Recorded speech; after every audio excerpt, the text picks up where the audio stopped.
Il est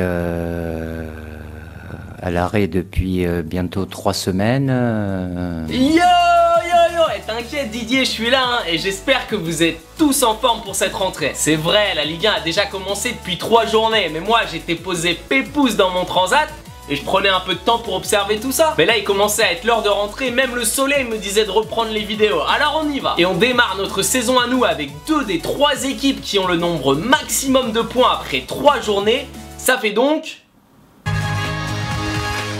Paris contre Saint-Etienne. Et les cotes pour commencer? Je sais pas. Non t'inquiète, ça change pas ça Didier. C'est toujours moi qui donne les cotes en début de vidéo. On a le PSG archi favori avec une cote de 1,10 à domicile. Le match nul est à 12 et les Stéphanois 26. Bon, l'info de la journée d'hier pour les Parisiens, c'est bien sûr le tirage au sort de leur poule de Ligue des Champions où le PSG retrouvera...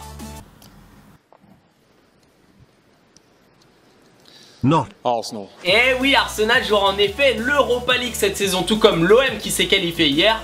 Big up à eux. Le PSG est donc tombé dans un groupe qui va les amener à faire un tour d'Europe de la bière puisqu'ils se déplaceront à Munich, à Anderlecht, Bruxelles si vous préférez, et à Glasgow. J'en profite pour vous dire merci à tous pour le live d'hier sur la chaîne, c'était top. Activez les notifications, il y en aura d'autres. Bon, maintenant au niveau de la forme des équipes, on sait comment s'est passé le dernier match au parc. Perso, j'ai l'impression que ça va être comme ça toute l'année. Il n'y a pas grand chose à faire. Ça va à 2000 à l'heure en face. Tu viens et tu repars avec la brouette de but. Alors, quelles sont les questions qu'on peut se poser pour ce soir? Demander si le meilleur joueur du match, ça sera encore Neymar. C'est un peu comme demander si cette année la présentatrice de sport la plus sexy, ça sera encore Marie Portolano. Il n'y a pas trop de suspense. Mais j'ai une question intéressante. Le PSG a battu Amiens dans son stade 2-0 lors de la première journée, tandis que la SSE leur a collé 3-0 dans le pif le week-end dernier. Donc selon le théorème de Pythagore, est-ce que... Non, elle est pourrie cette question. On va passer à Saint-Etienne. Tiens, qui est capable de me dire quels sont les joueurs recrutés par les Verts au Mercato?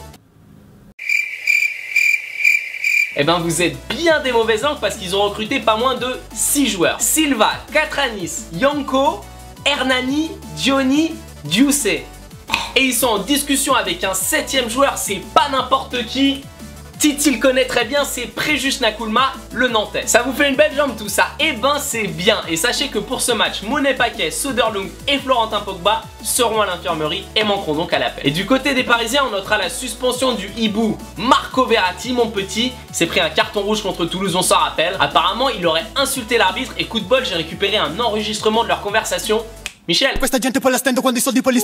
il a rien dû piper l'arbitre. Par contre Thiago Silva il a entendu un Vafanculo Tamama, il a essayé de le terme mais ça a pas marché. Et sinon Lucas ratera également le match, lui qui devrait servir de monnaie d'échange pour le transfert de Mbappé. Pas facile pour son ego d'impératrice prussienne.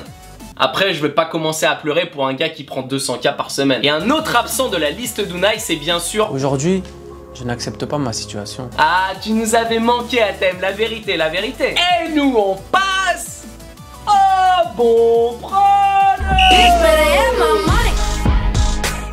Alors, pour moi ce soir, on va encore assister à une possession de balle à 70% en faveur du PSG, à des éclairs de génie de Neymar, et ensuite, il faudra voir combien de fois ça score. Dans ce genre de match, qui plus est en début de saison, trouver un bet intéressant, c'est pas facile. Non, rien n'est compliqué. Si Didier, l'erreur pour moi, ça serait de se forcer à parier. Neymar buteur à 1,40, c'est dégueu. PSG gagne de 3 buts ou plus à 1,60, c'est dégueu. Plus de 2 buts et demi dans le match à 1,20, c'est dégueu. Le seul bet que je peux trouver raisonnable, c'est la victoire du PSG à 1,10 en 5. Ils sont tellement au-dessus. Bon, certes, c'est pas comme ça qu'on va devenir millionnaire, mais c'est toujours 13 fois plus que le livret A. Il est à combien le livret A, Didier? Je sais pas. 0,75% Didier. J'envoie donc une petite praline de rentrée sur le PSG à 1,10, gentil. Et je vous dis un grand merci d'avoir regardé cette vidéo. Comme d'hab, n'hésitez pas à lâcher un pouce, ça fait vraiment plaisir. Dites-moi dans les commentaires ce que vous avez pensé. Comme d'habitude, on discute et on se retrouve très vite. Ciao. Ça c'est en rapport avec le titre, la une de l'équipe d'hier qui disait « Ils peuvent tout changer ». Ah bah, ils ont rien changé. Dommage.